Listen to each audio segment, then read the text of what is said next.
Tonight on Connecticut's news station, a man shot and killed in Waterbury. What police are revealing about the homicide that happened during the early morning hours. Plus, stronger gun laws could soon be happening in Connecticut as it passed the Senate Saturday morning. How this bill is supposed to address the ongoing gun violence in the state. A busy weekend for the Red Cross as they help displaced families from 3 separate fires in Waterbury and Hartford. And highway exit numbers are changing, as you may have noticed, but the question is why? We have an answer from the Department of Transportation. Now at 10, this is Fox 61, Connecticut's news station. Good evening and thanks for joining us. I'm Carmen Chow. We begin in Waterbury, where police are investigating after a man was shot and killed early this morning. It happened around 5 a.m. on North Main Street. When officers arrived on scene, they found an unoccupied car in the road with evidence of gunfire. They later learned the 26-year-old man was brought to St. Mary's Hospital, where he was pronounced dead. Anyone with information about this homicide is asked to call police. This weekend is National Wear Orange Weekend, which is all about gun violence awareness and prevention. And with perfect timing, Connecticut's state Senate passed major legislation to address gun violence, now sending it to the governor's desk. But what's actually in the bill? Fox 61's DeAndrea Turner is joining us live outside of the Capitol with more on the potential new laws. DeAndrea? Well, Carmen, after a 7-hour debate, this bill was passed on to the governor's desk at 4:15 Saturday morning. Now, advocates that I spoke with say that they're hoping that this is a step in the right direction in order to decrease gun violence across the state. What's important to understand about these laws is that you can still own a gun. You can still use a gun. You can still have a gun for home protection or the protection of yourself and others in public. What this does is it establishes some restrictions. This proposal has lots of components and was one of Governor Nat Lamont's main priorities for this session. While it got bipartisan support, lawmakers had different reasons for standing behind the new measures. I think our next step is let's all sit down, Republican, Democrat, unaffiliated, I don't care, and say, how can we incarcerate these people? I'm all in favor of second chance society. I'm all in favor of a bite at the apple. These are not small, low-level offenders. These are the ones that are causing huge violence and disruptions to communities, a feeling of unsafeness. How can we continue to allow guns to be in our society, in our schools? How can we allow this to happen? Lawmakers sent the package of gun reforms to the governor's desk, leaving advocates hopeful for an impact. It's a great feeling that steps are being taken to try to end this public health crisis. But at the same time, it is the realization that so much has to be done. The bill will ban open carry of firearms in public, expand rules for gun storage and safety, and expand a ban of AR-15s. The bill will also increase bail for repeat gun offenders, and an aspect that affects any and all gun owners, new storage standards. A simple step of locking your gun up could have dramatic effect on reducing that kind of access to firearms, but also the supply of firearms that we're seeing in our cities. Some advocates calling this bill the strongest gun bill since 2013. I mean, this is the most comprehensive gun safety bill that we have seen since Sandy Hook. Now, there was a murder in Waterbury this week and another murder in Hartford just this week. And with gun violence still happening across Connecticut, advocates are saying they are hopeful that Governor Lamont will sign this bill into law. In Hartford, DeAndrea Turner, Fox 61, Connecticut's news station.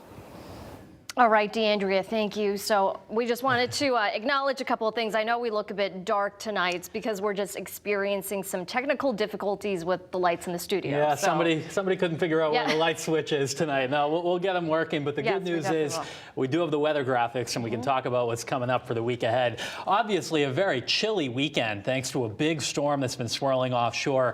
But if you thought it was bad here, it was even worse to our northeast today. A lot of rain in parts of Maine, New Hampshire, and eastern mass. And a few showers have started to move here into southern New England. Right now moving through the quiet corner around Killingly and Putnam, a couple of light showers down toward Plainfield as well. And these are moving to the south, but most of that action will dry up by morning. Temperatures right now are right around or just over 50 degrees in most spots, and they won't fall too much further overnight tonight. Low temperatures in the upper 40s to around 50.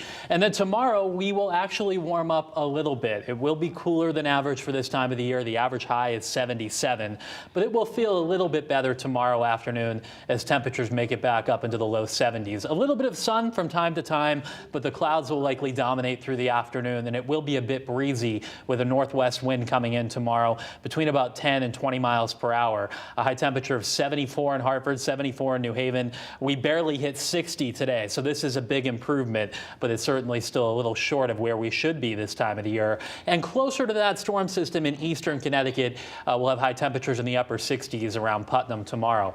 Beyond that, temperatures stay below average this upcoming week. Low to mid 70s on Tuesday, a little bit cooler on Wednesday, and it looks like we'll have some thunderstorms Tuesday afternoon. I'll be back to time those out and take a look at when we may break out of the cool pattern coming up. Carmen, back to you.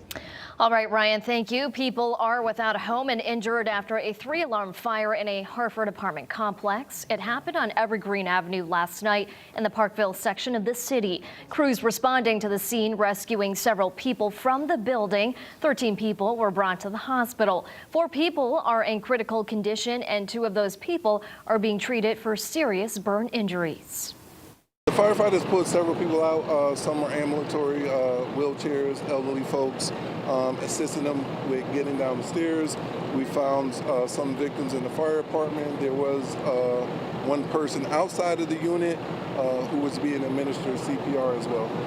The Red Cross is supporting the 16 people total who are now without a home, along with the 9 that had to leave their home because of another fire on Albany Avenue yesterday.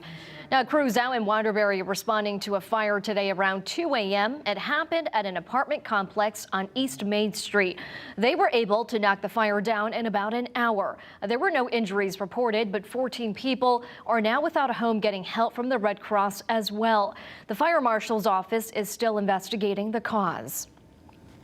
A police car is damaged after a pursuit in Old Saybrook when troopers were trying to pull over a vehicle they say was connected to break-ins. Another car rear-ended the police cruiser. That car sped away onto Route 9 and fled the scene. Even after being crashed into, police were able to stop the car they were originally trying to get. They confirmed with us in that car were a group of juveniles who may be responsible for a number of break-ins in Old Saybrook. An update out of Torrington. Police identifying the bicyclist killed during a car crash. Torrington police say 47-year-old Sean Kiefer was killed in the crash Friday on her morning bike ride around 9 a.m. Investigators say the car and bike were both heading south on Winstead Road. The crash happened near the intersection with Meshuggah Road. The driver of the car remained on the scene and is cooperating with the investigation. And in Norwich, a man is now dead after being trapped in his smoking car. Just before 2 a.m., he crashed into a garage, flipping the car onto its side. Firefighters responded to East Main Street at Stonington Road to flip the car over. The man was pronounced dead while being transported. Officials have not yet identified him. And we have an update on the missing stores woman who has been missing in Japan for 2 months now. The family posted an update on their GoFundMe page today saying they have ended the search despite coming up empty-handed. Patricia Wu Murad was first reported missing on April 10th. After a 72-hour desperate search and rescue effort, she still was not found. The family writing a detailed update describing the efforts of police and rescue crews, thanking them for their hard work and time. They say after the 10th of this month, they will no longer be accepting any new donations on their page.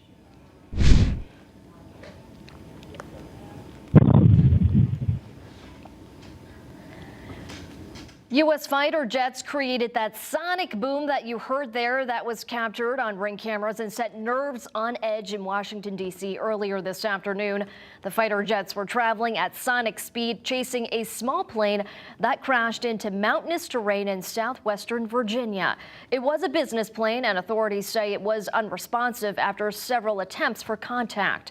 They believe the Cessna plane might have been on autopilot when it spiraled down at more than 30,000 feet per minute into the wilderness. And we have much